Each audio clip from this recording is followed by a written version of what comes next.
Hello, my name is Youtz. I'm the grieving counselor for Penn State Health Children's Hospital.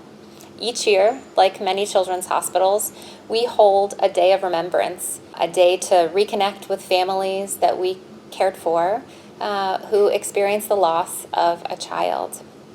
This past year, the theme was Woven Together in Love. A mission of our bereavement program is to create a community of support for families. This special day is a collaboration between families and staff here at the hospital. We are so grateful to have our art and music therapists work together to create experiences for families and staff during this event. This activity that was created this past year was especially beautiful, and we thought we would share it with you all. Alexis and Betsy, could you share a little bit about the activity? Hi everyone, I'm Alexis Steefel and this is Betsy Fallat, and we are credentialed art therapists at Penn State Children's Hospital.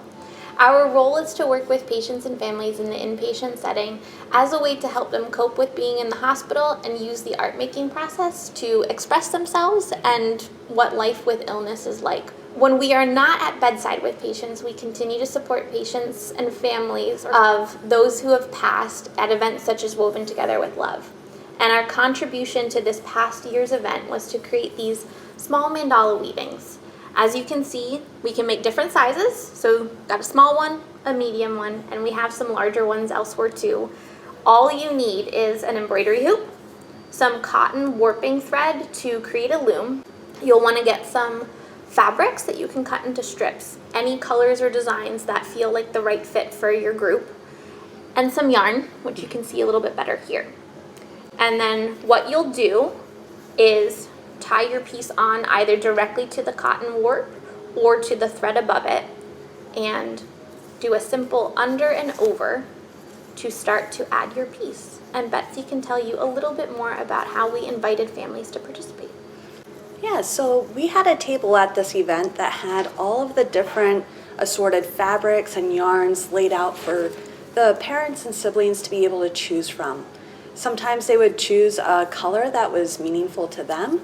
Other times they would choose multiple fabric strips and intertwine them together before weaving that grouping onto the weaving itself. Whenever they would go ahead and attach it to the loom, since they were already started by a previous family, they would just go ahead and connect their fabric strip onto the previous families to continue the weaving and continue the connections that they were making at this event. And then we will pass it off to music therapy so they can share a little bit more about their contribution. Hello, my name is Tara Kelly. And I'm Janine, Alrutz. And we are board certified music therapists.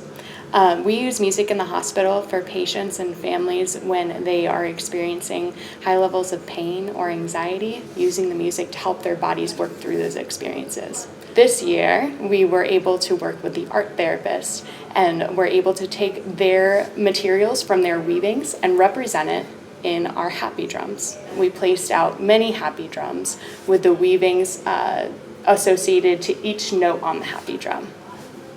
Yeah, so as we had the colors placed around the drums, they were all placed and we were playing continuously as families came up to the table to hold that space, to allow them to just enter into the music. So we prompted them to come up and start with the colors that they had originally chosen for their weaving, and if they had chosen multiple colors, to start with those colors, and then explore the other colors that were around the table to bring in that connectedness piece with the other families that had added already to the weavings, to explore that connectedness piece, not only within the art, but then bringing that to the music space for them to take that individualized piece that they had put in the weaving and create then with their family or the other individuals that might have been at the table at the time, to create something then together in that moment. Now that we've talked about both of those mediums separately in this event, we can talk about them together and what that meaning is. In both of our experiences, we were intentional about creating a container space, something that offered families the opportunity to feel safe in this environment as they engaged in both of the creative mediums, making sure that they felt the sense of community with the people that surrounded them, people of shared experiences together.